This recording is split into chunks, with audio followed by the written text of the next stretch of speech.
fewer issues. Partly as we eliminated fences in a lot of streets. All right, welcome to tonight's Planning Commission, this April 25th, 2024. We will begin with a Pledge of Allegiance by Commissioner Butler and opening remarks by Commissioner Redding. Please follow me in the Pledge of Allegiance. I pledge allegiance to the flag of the United States of America and to the republic for which it stands, one nation under God, indivisible, with liberty and justice for all.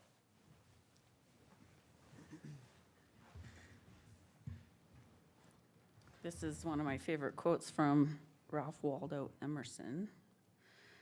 It says, "Our strength grows out of our weakness.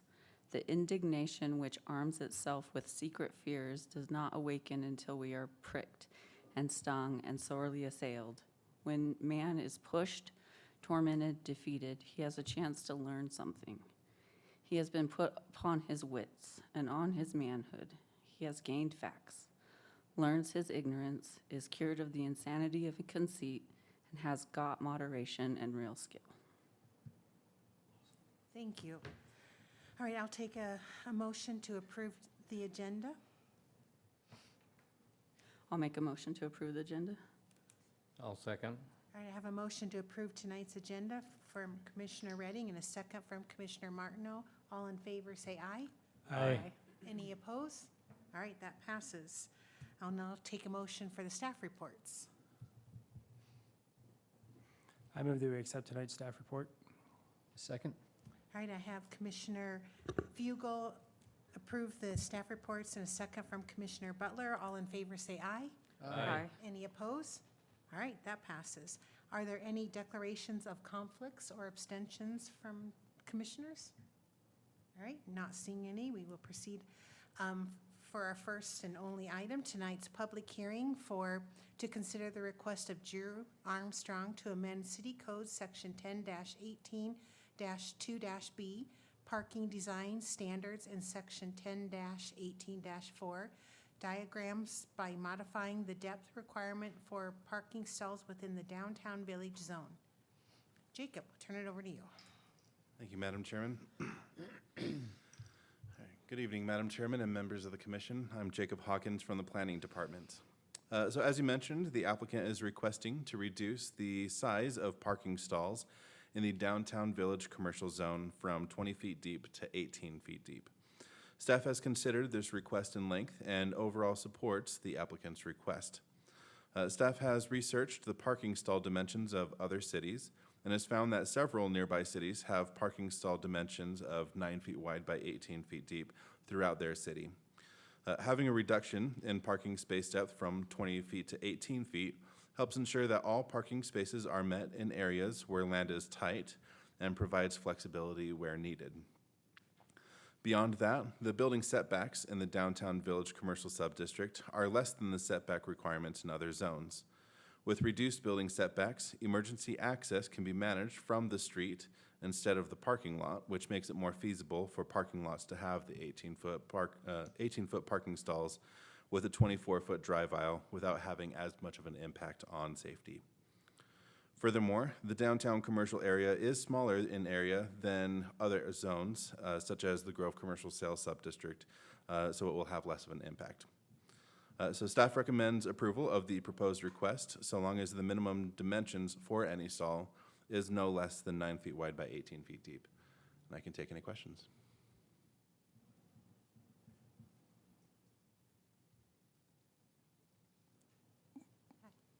Any questions? I guess not. All Yeah, right, thanks. Oh, sorry. I do. I was just giving everybody else a chance. This is a little bit to the larger vision of the downtown zone there that we have. What is the city doing to make sure we're balancing just congestion versus vitality in the area? Congestion versus vitality. So a lot of the parking stalls that are in the downtown commercial subdistrict have already been established, and for areas such as, like, say, Main Street, you know, if there's additional street parking that people would want to do, We would have to do traffic studies or, things like that, just to make sure things would work out in order to do things like that. But, I mean, I hear you, but had you come up to me 5 years ago, I would have said our downtown was established. And we're adding 3 or 4 buildings that are larger and changing the shape of downtown. I'm not saying that that's wrong, but I don't think also we can just look at it and say where it is today is what it's going to be in 5 years. right. And so, to repeat your question, you're wondering where it would be like in 5 years if this was approved? Not only if this was approved, but are we thinking beyond just this right now? Because 20 feet to 18 feet may be one thing, but do we have in the back of our minds, okay, but we're never going to go smaller than a 9-foot width? Do we have in the back of our minds, we're never going to go smaller than 18 feet? Do we have in the back of our minds, our setbacks are what they are? We want to maintain some openness, because you look at our general plan right now, and what was put together did provide a lot of open areas for seating, open areas for people to walk through, to do all that.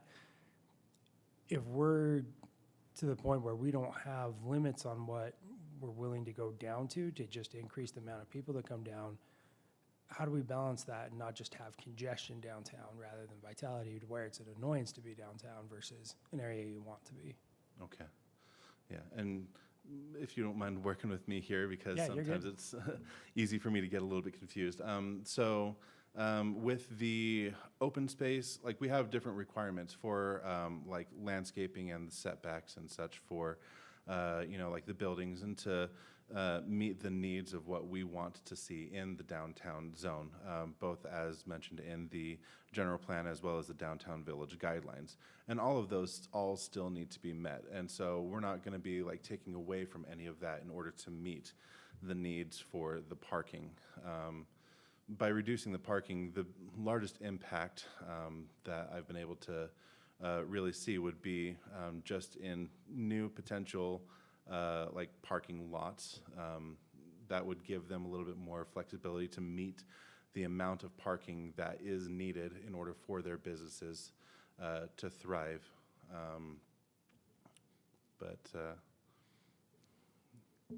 I apologize. Yeah, it's coming. Yeah. And perhaps the applicant can kind of explain a little bit more as well, but And to follow up with Todd, because when we moved here, the whole downtown was all businesses. It was full. We had a bank there, we had the old theater there, we had other businesses there, and now it's just kind of atrophied a little bit. But if we go to that smaller parking lot, what's that gonna do to those existing parking lots? How's that gonna change? Potentially, it's gonna change downtown. I know there's a big push to try and get things going, but are we pushing too many cars to offset the walkability, or are we increasing the walkability by having people park their cars? That's the kind of the oppositions that we're looking at by vitality and accessibility. I gotcha. Okay, yeah. So yeah, the requirements for like the walkability, like we need to have, like the sidewalks and access to all the buildings, front or back or however. And all of those are all still going to be required no matter what. And yeah, just like as we have in our downtown guidelines, essentially. Sorry, Go didn't ahead. mean to cut you out. I mean, you do say those will all be there no matter what, but 20-foot parking stalls were part of that design too. And we're going to change those. So do we, the intent of my question is to say, do we have kind of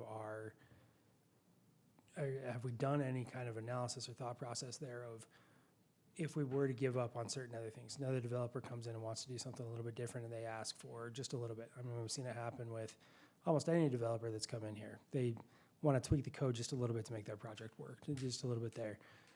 Have we thought through, particularly in the downtown area, where those limits really are just no-go, not going to consider doing anything because we think it's going to actually be more harmful than good? Right. Okay. I get you now. I'm sorry that took me so long to No, you're good. actually get there. So I don't really know what the answer for that is just yet, because I don't really know what future developers are going to request when it comes to amending the vision of the downtown versus what the city council would be okay with amending as well. I mean, tonight is just the parking alone, but the downtown is the historic downtown, and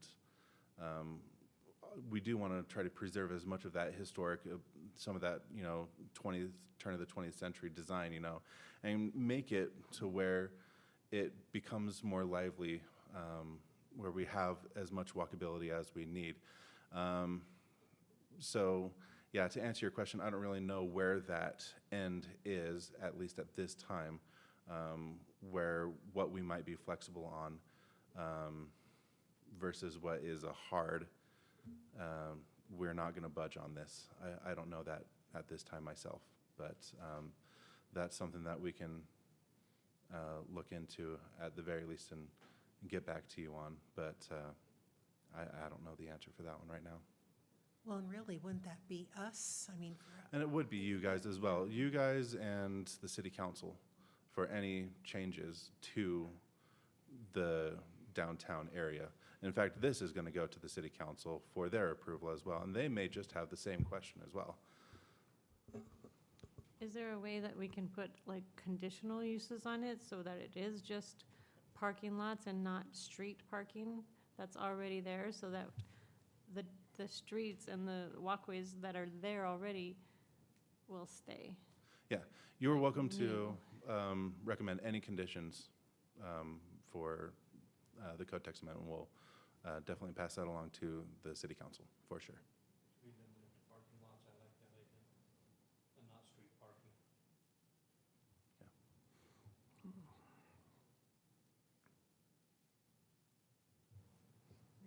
any other questions for Jacob? All right, thank you. Thank you. Appreciate it. All right, at this time, we will open it up to the applicant. If you want to come up, and you know the drill, state your name. Yeah, I know the drill. My name's Drew Armstrong, and my address now is 61 South, 1300 West, here in Pleasant Grove. I've lived in Pleasant Grove now for 24 years, so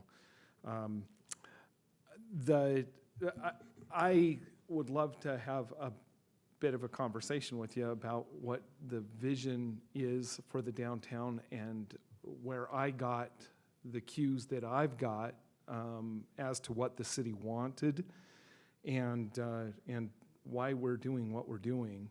And yes, it will affect everybody, not just me.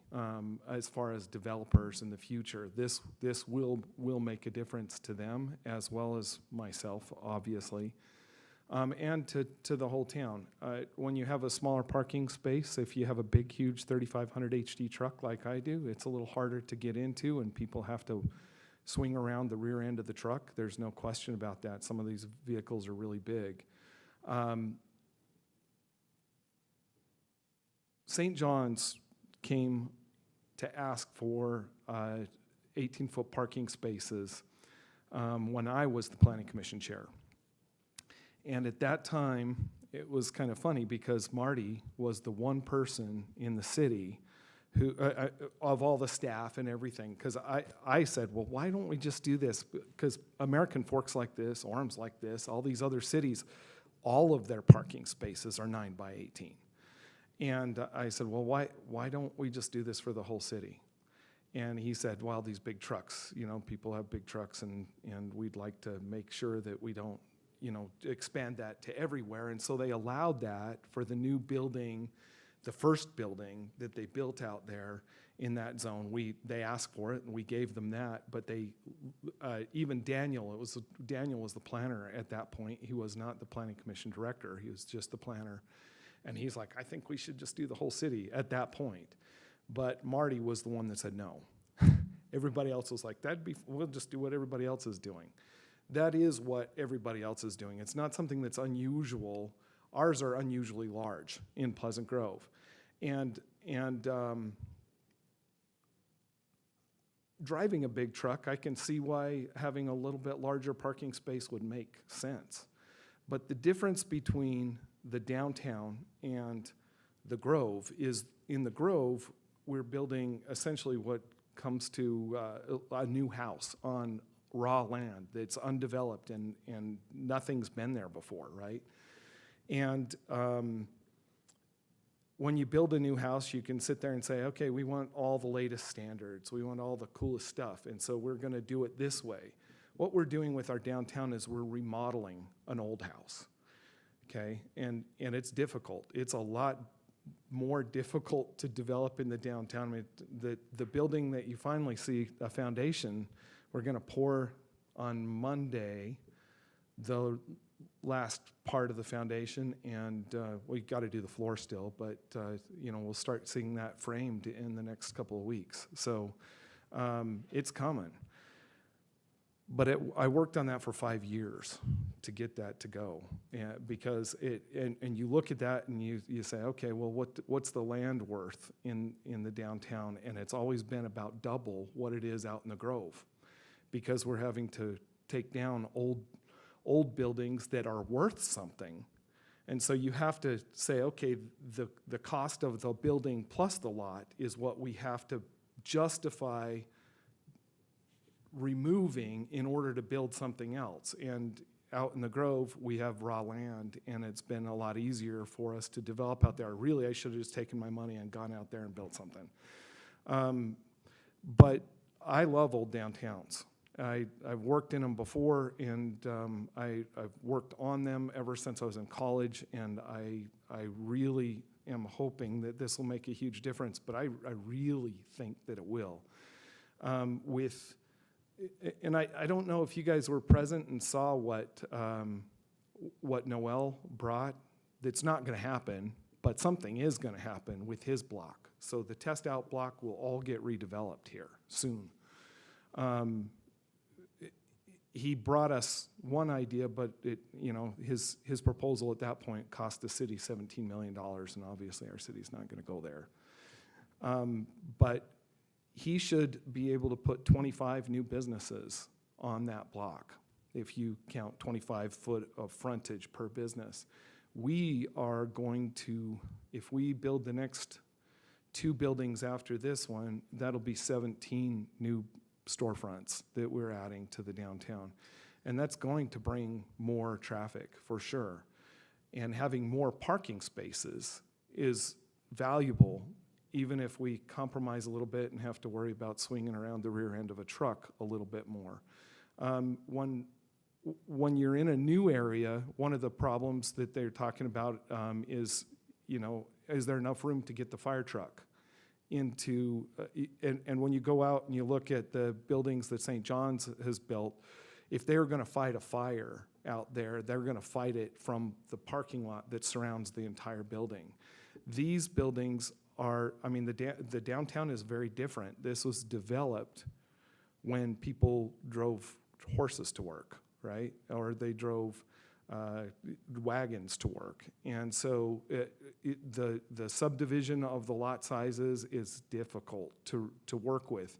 What Provo has done is Provo built all those parking structures. And those are paid for by a 1/4-cent sales tax that was put into place. So there's a redevelopment zone in the downtown. And that pays for the bonds that pay for all of the parking structures. And there's 6 of them now that the city has paid for with the bonds, that they get the money from the sales tax from the downtown. But that was a risk at one point for Provo to actually do that. The other thing that they did is they narrowed their street in order to slow it down. And they did that because they wanted to make it so it was more walkable, unlike what American Fork has, where you've got a major road running right through the middle. We've got a real opportunity here. And what slowed me down and has slowed me down a lot is the fact that when we go back, you guys are all familiar with the RUDAT study that was done in 2005 in Pleasant Grove.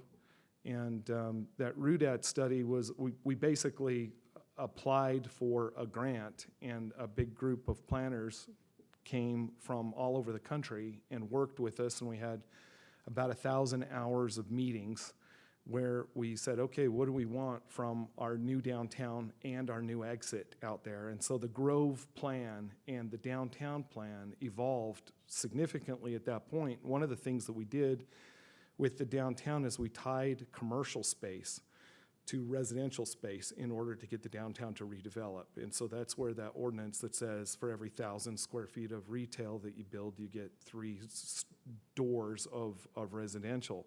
The problem is that we didn't really think about all of the other things that need to change in order to make that all happen, including parking and including, for example, one of the other things that needs to be addressed is landscaping. In our downtown, we have the same landscaping requirements for buildings with no setbacks as we do out in the Grove zone, and that obviously doesn't work. So I've talked to Daniel extensively about that, and we'll come up with landscaping that is appropriate for streetscapes, you know, and do that. But it's going to change a lot in the next little bit, and I think the thing that's important is to keep the character. We need it to look quaint and to feel like an old downtown, even if it's new buildings. Holiday's done a remarkable job of kind of coming up with the same thing that we're working on right now. And it's interesting because Mill Creek is building a downtown that looks old, turn of the century, where there never was one before, because that's what people want. And if we lose our character, then it would be really bad for me and bad for our town. I don't think we're going to go there. I think we'll keep the same character. We're trying to do that. This will help us a little bit, but it's not changing the parking standard any more than what American Fork or Orem have right now. We're not doing it everywhere. I kind of like that in a way, because I think if you're building something new out of whole cloth and developing it in a place that's never had the challenges of our old downtown that we're trying to revitalize, then I can see, yeah, leave them where they are. And that's the difference between, what I'm asking for, where we're saying, let's just keep this for the downtown redevelopment zone or commercial development zone versus the whole city.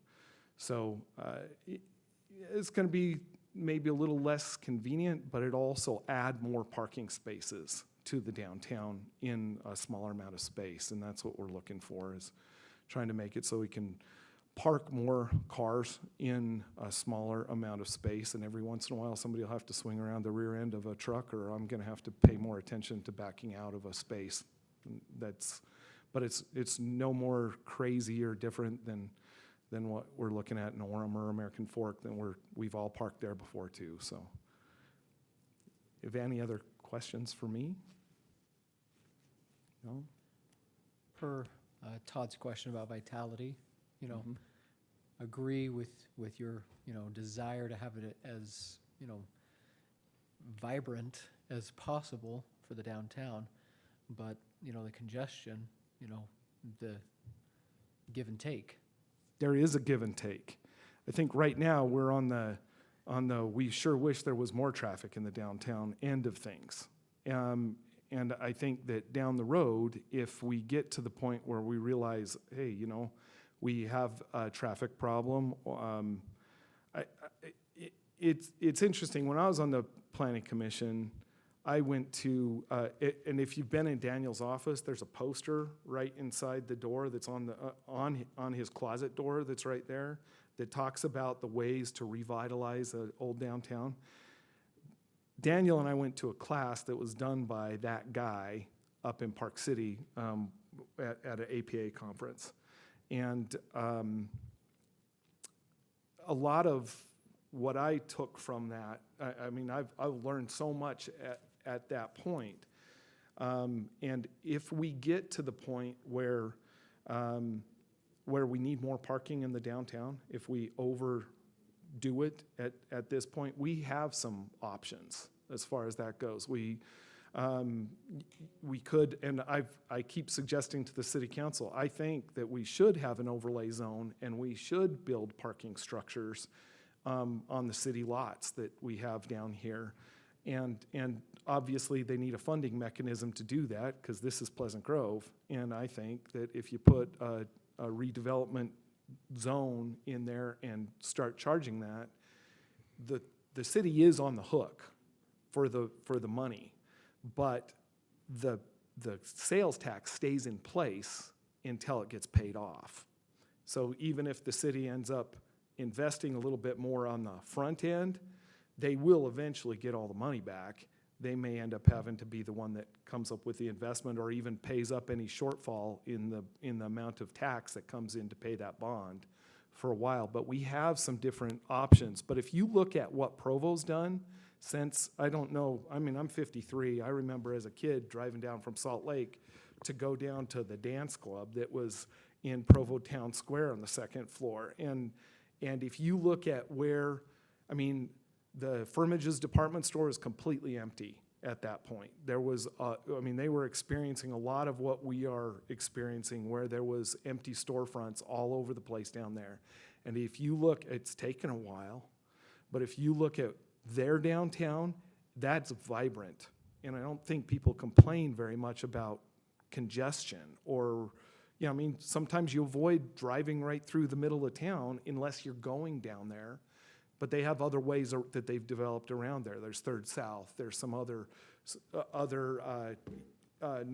east-west corridors that they have redeveloped so that if you're going down to go shopping in the downtown, then you go on Main Street or on Center Street. But They do have the one big, I mean, New Skin has a lot of people, and that is what drives a lot of that too, though. They've got a massive business right there that feeds a lot of those small mom and pop shops. And you're right, and I think we have that as well.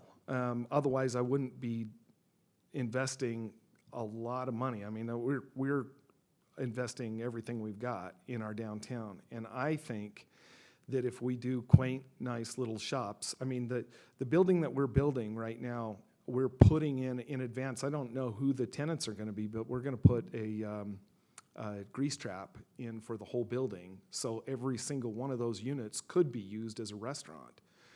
I think people will drive up from the Grove. Do you have a grease hood?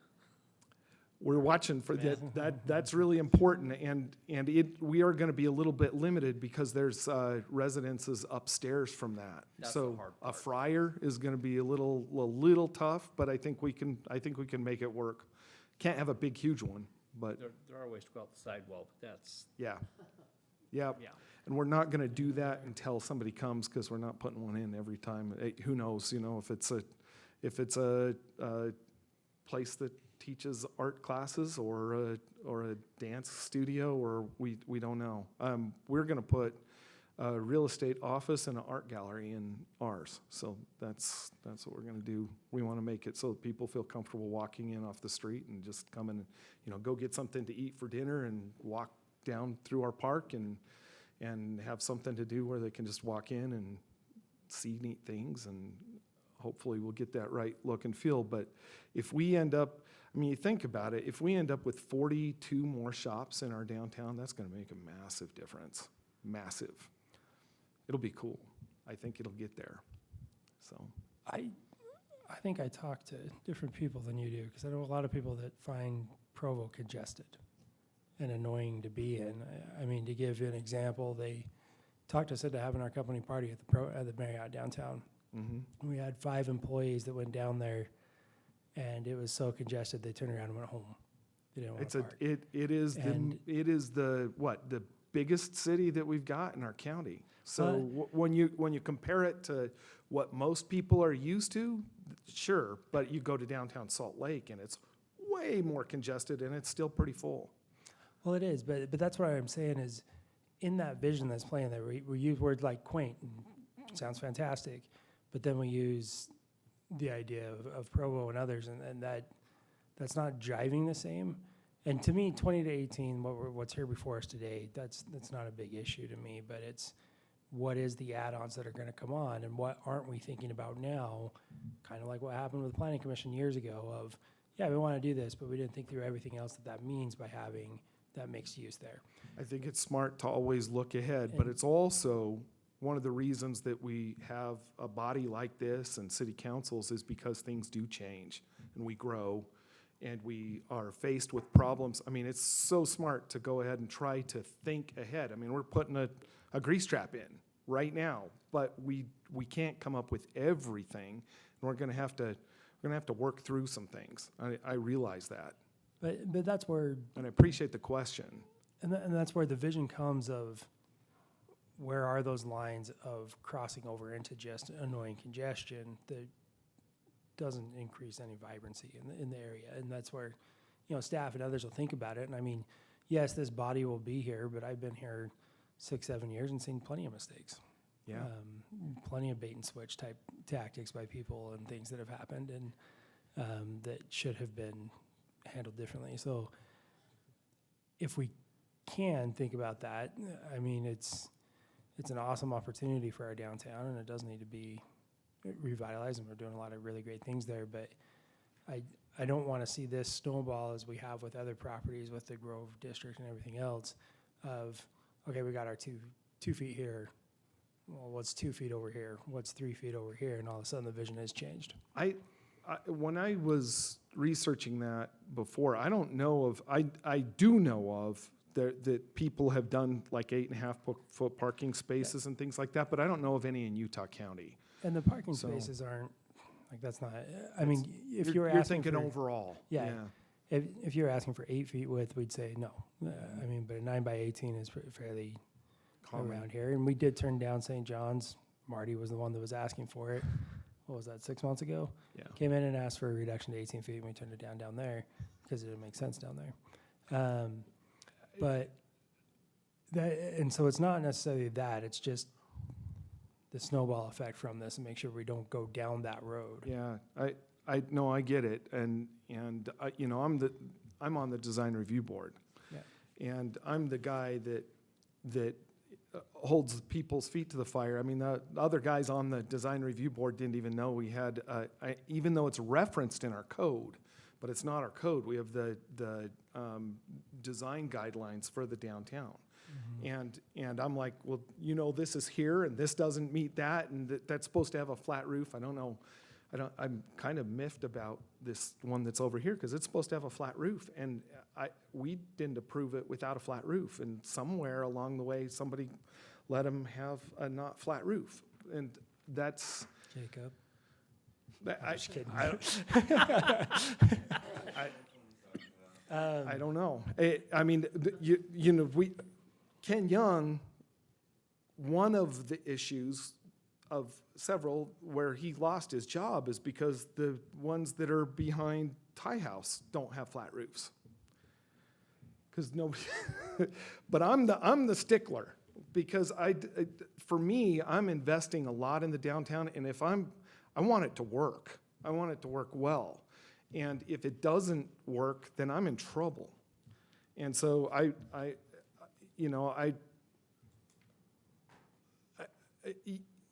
come to you and say, hey, look, I think this makes sense, because I think it makes sense. And it doesn't just make sense because I can, do more, or I have to ask you for something that's reasonable, because I'm going to own these things down the road. I'm not building them, selling them, and walking away from it.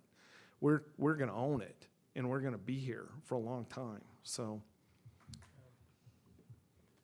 anyhow, I think you should really, if you've got the time, dig into that Downtown 2020 action plan and update it. Because it's good, but it's just a start. So, yeah. And I really think that the other thing we need a downtown, like, business owners alliance kind of thing that can provide some input from a business owner's perspective to the city as to what we should do to go ahead and make it more vibrant and address problems before. We used to have one of those, that? Our city did. And I think we need another one again. They So- started They one. just started Did one. they? That's great. Apparently I you think Eric didn't was get the telling me it was invite. coming. What's that? didn't get the invite, apparently. That was it. Apparently not. No. I don't care if it's me right now, but, I've got tenants that are in the building that we've already built. I hope they're participating. Steve Rogers' partner's They are. the one that's driving a lot of that. Oh, yeah, because that makes sense. I went and talked to Steve about it before he got elected. So, and I was glad he got elected because he has a vested interest like I do. So that makes us a difference. But you're not wrong, Todd. You got to do, I mean, we have an opportunity. We made the changes back in 2005 and 2006 to get us where we're finally realizing some of those. We'll see what happens, but we also need to be aware that we might need to continue to massage it and change it to make sure that it keeps doing what it's supposed to be doing, you know? So, but I think it's gonna be the next 5 years is gonna change our downtown fundamentally, and I hope it does it the right way. Obviously, I'm invested in that, so I want it to. Again, the vision laid out there in the general plan would be fantastic. Yeah. Especially along 200 South, and the vision they have there would be just absolutely great for downtown and entry into our city, but. Yeah, the next building, we're gonna put a clock tower on the corner kind of thing. It's Cool. gonna be cool. Right on that corner of 200 and Main, Just on the other side of Zions. Yeah. Yeah, we bought that lot, so we own that. This is affecting that. That's why we're here. So we're trying to get that one to the site plan to work right, and this is gonna help, so anyhow. Okay. Okay. Great. Thank you, Drew. All right, this is a public hearing, so we will open it up to the public. Not seeing anyone, we will close it to the public and bring it back up to the commissioners for any discussion or motion. I've talked enough, but I move the planning commission forward a recommendation of approval to the city council for the request of Drew Armstrong for the proposed amendments to city code section 10-18-2-B, parking design standards, and section 10-18-4 diagrams by permitting parking stalls to be 9 feet wide by 18 feet deep within the downtown village zone. I'll second. All right, we have a motion to approve it by Commissioner Fugel and a second by Commissioner Martineau. All in favor, say aye. Any opposed? All right, that passes. Okay, I'll take a motion to approve the minutes for April 11th, 2024. I'll make a motion to approve the minutes from April 11th, 2024. I'll second it. All right, we have a motion to approve the April 11th, 2024 minutes by Commissioner Redding and a second by Commissioner Trickler. All in favor, say aye. Aye. Any opposed? All right, that passes as well. I'll take a motion to adjourn. I'm